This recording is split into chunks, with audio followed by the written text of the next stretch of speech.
Jordan Devlin. Shall we start this? Yes, sir. Absolutely. I'm ready when you are.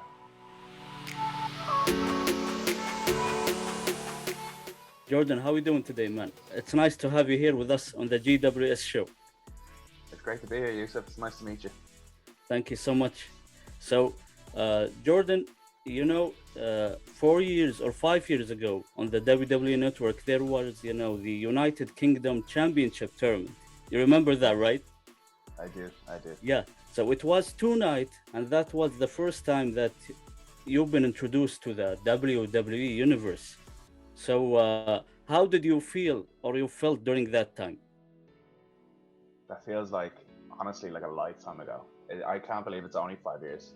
Um, I remember being extremely nervous coming into it. So the whole thing happened like a whirlwind. So we were signed in the November. We appeared on television for the first time at the press conference in December, and then we were put on live television on 2 nights pay-per-view, January.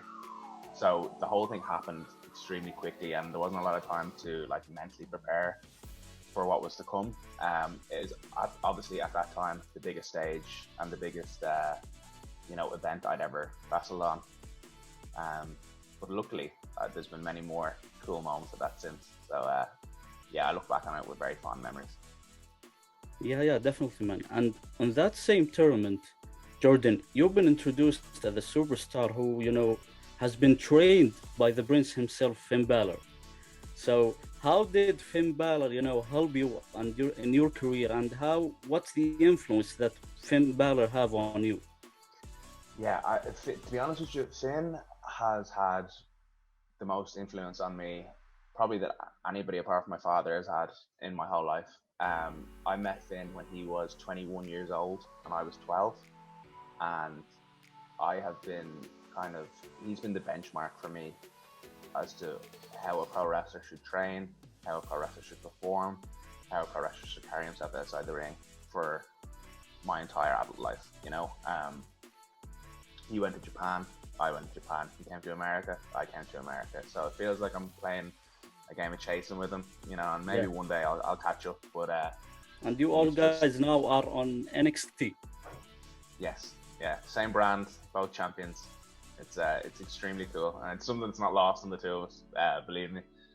I think it's very cool that two young guys from a very small town in a very small country can be on the same brand at the same time and the industry leader for our sport and both be champions. It's very cool. Yeah, that's right. That's great, man. So, in the beginning of last year, on World Collide, you won, the Cruiserweight Championship in a fatal four-way. And, in the same year that the pandemic hit, and, you've been out of the, action during for the, the flight ban.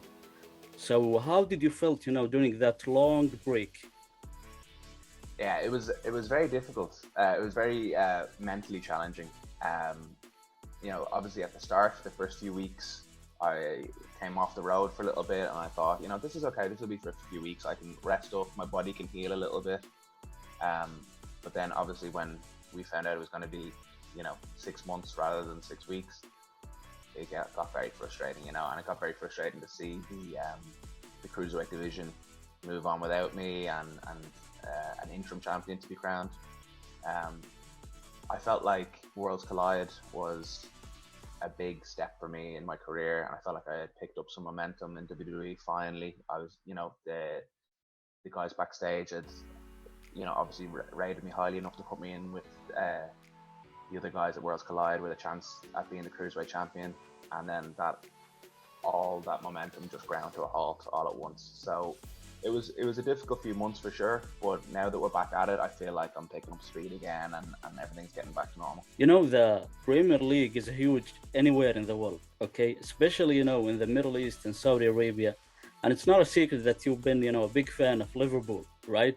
And I especially, am indeed. Mohamed Salah. So what do you want to say to all, Liverpool fans all over the world? From one red to the global reds.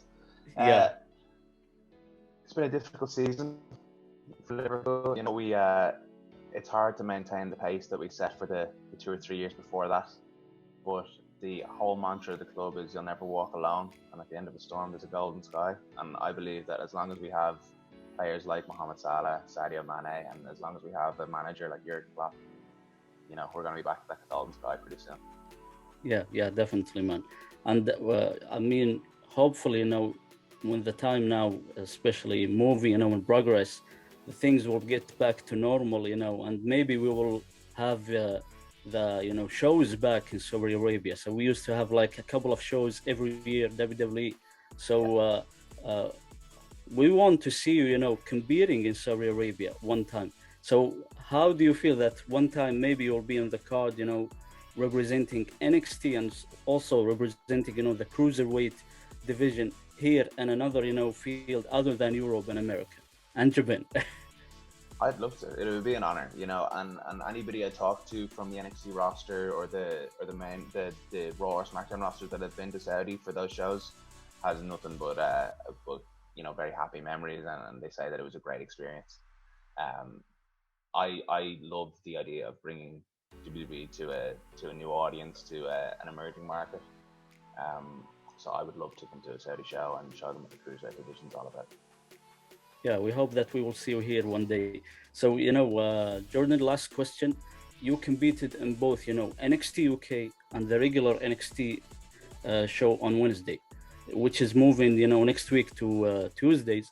So is there any difference really? Because it seems to the regular viewer like me that you have the same passionate, you know, wrestler, same talent, ring performance. But for you as a wrestler who you competed and been in the locker room of these two different shows, is there a real difference between these two shows, or it's the same? I still feel like NXT UK is maybe not on the ground level, but certainly on like the first or second floor of what we are trying to build and achieve.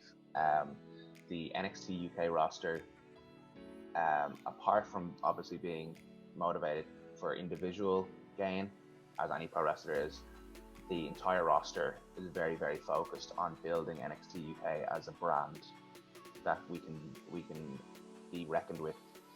So certainly on a European scale, and 5-10 years with NXT in the States. The roster in NXT UK is full of very young, hungry talents that are all very proud to be in WWE.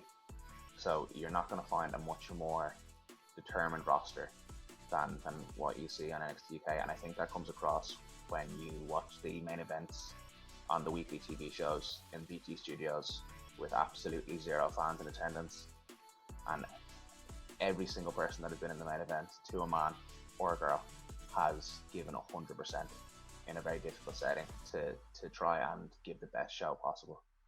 So I think when the crowds come back, you're going to see NXT UK jump another level, because everyone has used this time since COVID struck to up their game.